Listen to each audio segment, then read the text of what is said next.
This is Hidden Killers Live with Tony Bruschi, Stacey Cole, and Todd Michaels.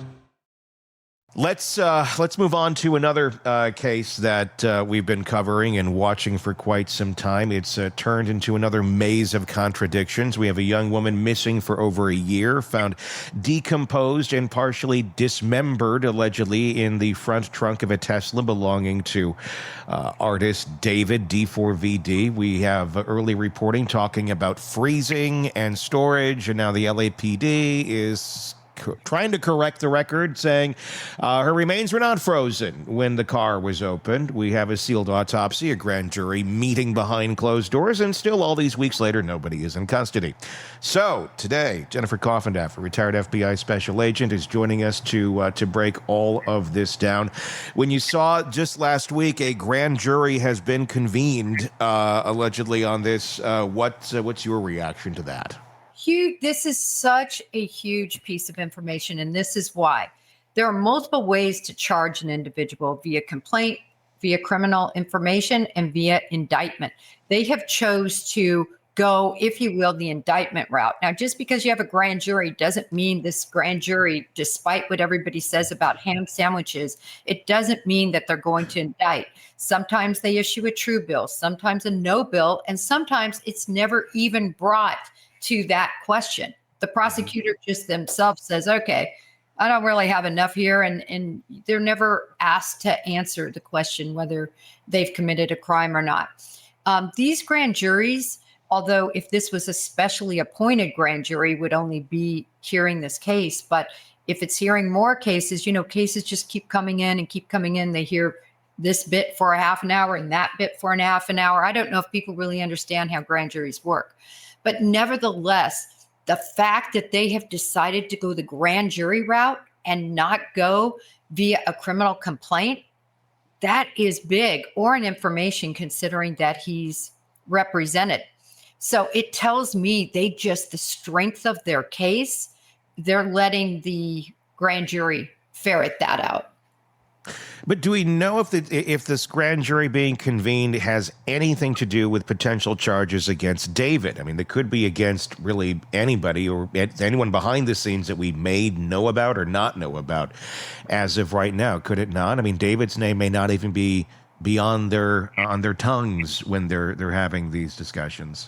Well, certainly it's a possibility, but I guess I've been pretty transparent that I think that David is involved in some way, shape, or form in this from all the information we have. I mean, and there's a lot of breadcrumbs that lead straight to David, but that doesn't mean others aren't involved. And I think it's very likely that one or more people are involved in this. I've said it from the beginning.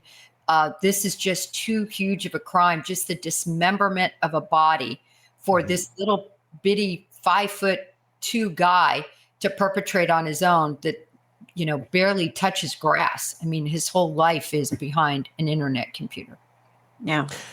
If there's multiple people involved here, you're talking about a conspiracy of some sort of group of people involved in hiding this body. Are you surprised that there has not been any sort of leakage of this yet, that there's not one person, if we are talking multiple people involved here, that not one has cracked as of yet, spoken up and said, hey, here's what's going on? I would think there'd be some incentive as well right now. I'm a little bit surprised, unless maybe this is going on behind the scenes, that there hasn't been some encouragement of this, of if you know something about this, let us go. Some sort of immunity deals maybe being cut for someone that can open up the floodgates on what the hell is actually going on here. Well, two things to your question. First of all, number one, I am shocked we're not hearing more scuttle. You can take any other case we have, the, Kepner case, the case we just discussed. Any case in true crime right now, there's so much scuttlebutt, rumors, things that we hear.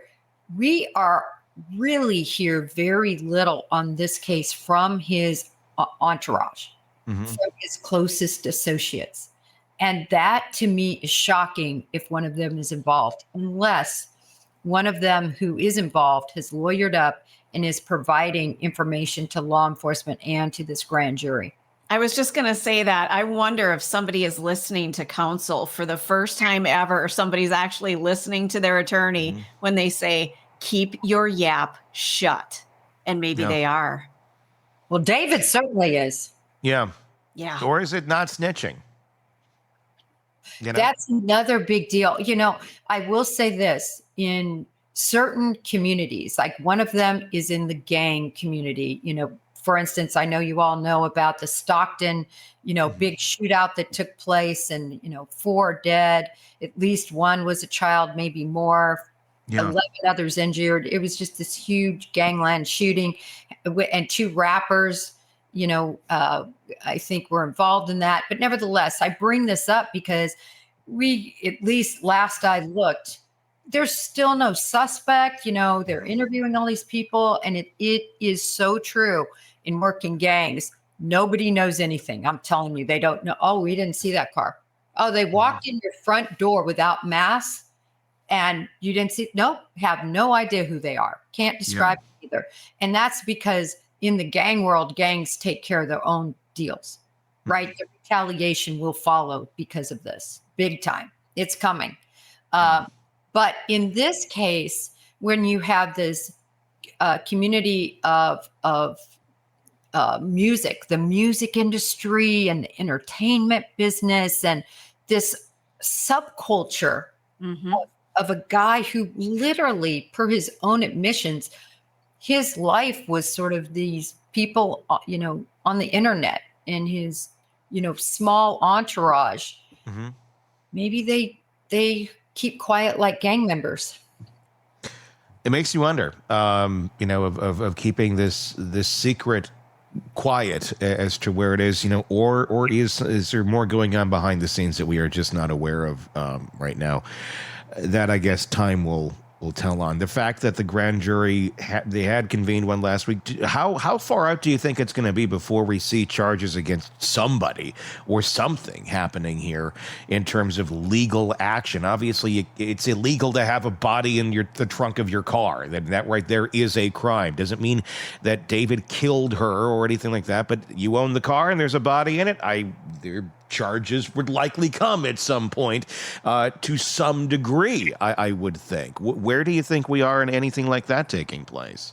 Well, when you look at that, right, it's really who had care, custody, and control of that vehicle that's the problem. And from what we know, the person who parked that car there was very describable. They weren't masked. They were in clothing that was very telling, and that was seen later. That person was seen later in that clothing. So it is no secret to law enforcement, in my opinion, who parked that car.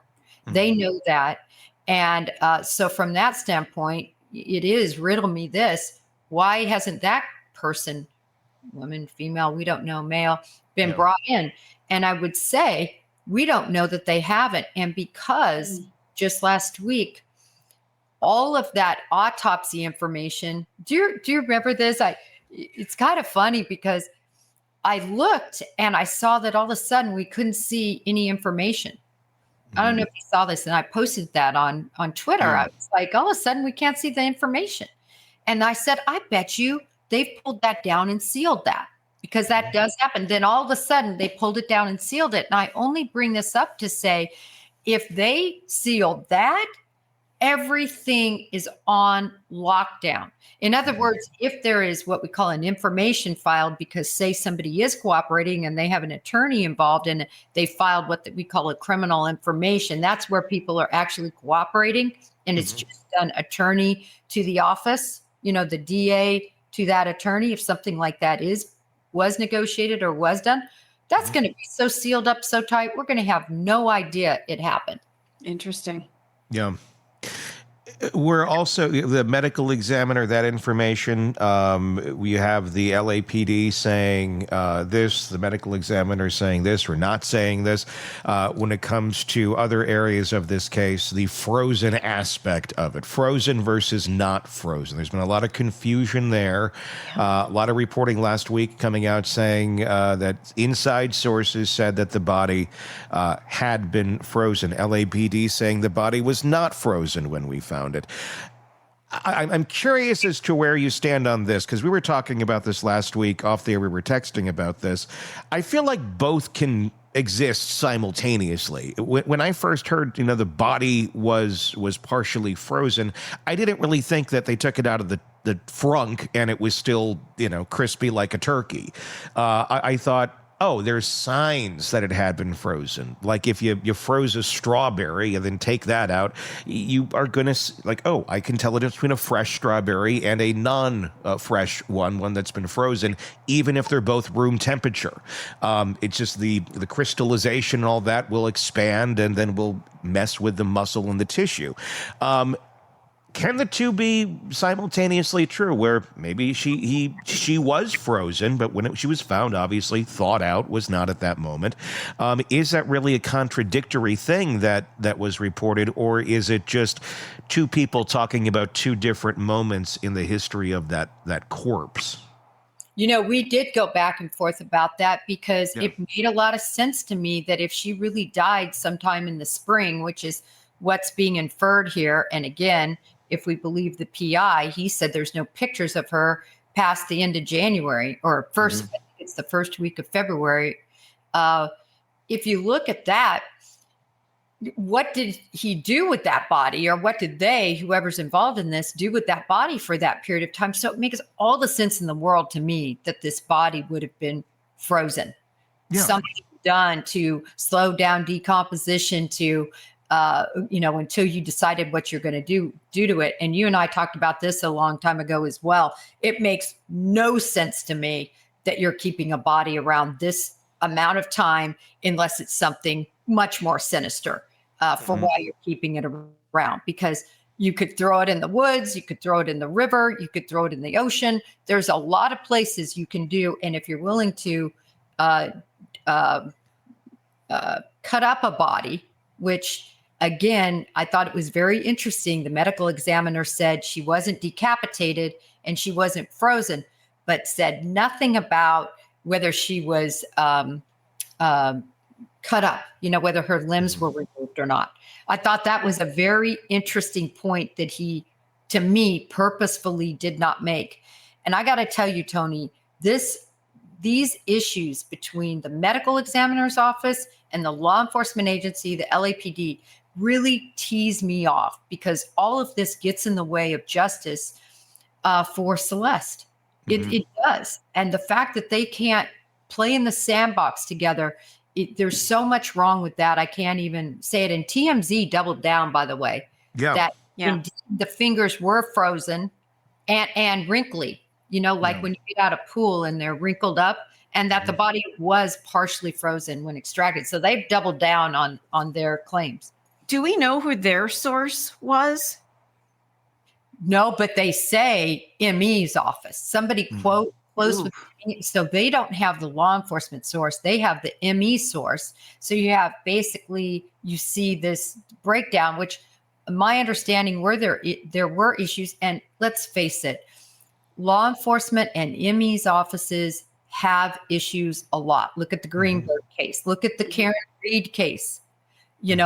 There's so many cases, because a lot of times forensic examiners are, this, of course, I'm coming from law enforcement. They're milquetoast. Half the time they just spew out a bunch of facts and won't come to a conclusion. And it's infuriating. Was this a homicide or was it an accident? And half the time you get undetermined. And that's if you're lucky. Look at Greenberg. She doesn't even get it undetermined. Yeah. So, the bottom line is these instances occur so much more often than I think people realize. And we're seeing it play out right now from what I can tell. How does it make any sense that because I know TMZ is doubling down on this, that the fingers were frozen.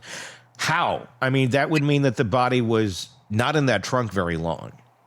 If it was still frozen in some way, shape, or form, it wouldn't take long for a body to get fully thawed out in that kind of heat. Probably less than a day, I'm going to guess. I'm basing this on thawing turkeys. I mean, seriously. But that, I mean, I can't imagine that body would still be frozen unless it just freshly was removed from a freezer and thrown into that trunk. But I guess, there could be the possibility that there had been multiple movements of this body from trunk to freezer and freezer to frunk and frunk to freezer. I mean, it may not have just been, this has been in this frunk for all that super long. I could see it, well, let's move her here, let's move her there. And maybe this was a moment of transition. I don't know. See, that just doesn't make any sense to me from the photos we see of that vehicle, from the ticketing history on that vehicle, from the information from the cameras. Yeah. Were relayed to us from the PI. Purportedly, that car was parked on July 29th and was not moved again to September. And unless people went back and forth about every other day and put dry ice on that. That's what I was going to say next. Like, did they dry ice the trunk? I mean, maybe. I don't. And refresh, because you're dealing with heat. Going to last maybe 2 days. Yeah. And also just thinking about, we just came off Thanksgiving. You think about your bird that you thaw out. Wouldn't the fingers probably de-thaw or thaw, I'm sort of faster than other parts of the body? I mean, because they're smaller, right? So that doesn't make any sense to me. I would think if you're going to have any part that's still frozen, it would be like the cavity, like the larger piece of, because it just like with cooking, it however deep you get, that's going to be more frozen if it's a solid freeze, or it takes it longer to cook if you're cooking something there too, because it's further into the cavity or the body of whatever it is we're talking about. In this case, it's a human being. It doesn't make any sense. There's no way that body was frozen if it had been sitting in that frunk for all that time. It defies the laws of physics. Well, and that's what the LAPD is saying. I mean, they were pretty forceful, not decapitated, not frozen. Mm-hmm. And here we are as, in the true crime community, doing our best to try to make this case make any sort of sense. Mm-hmm. And it's not making any sense. I mean, are we to believe that literally the person in charge of the homicide and robbery unit at LAPD is just lying to us?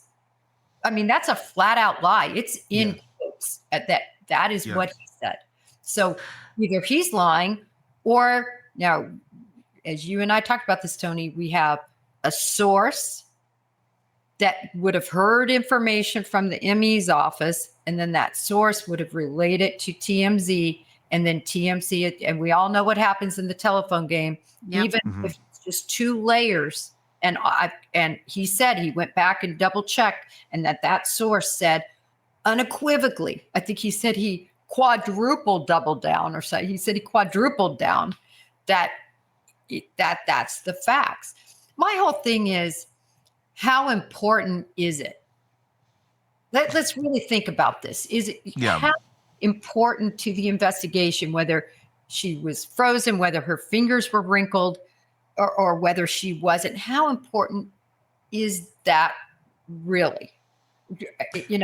It's a fact, and it's somewhat important, but I more want to know, what in the hell happened to that girl? How long has she been gone?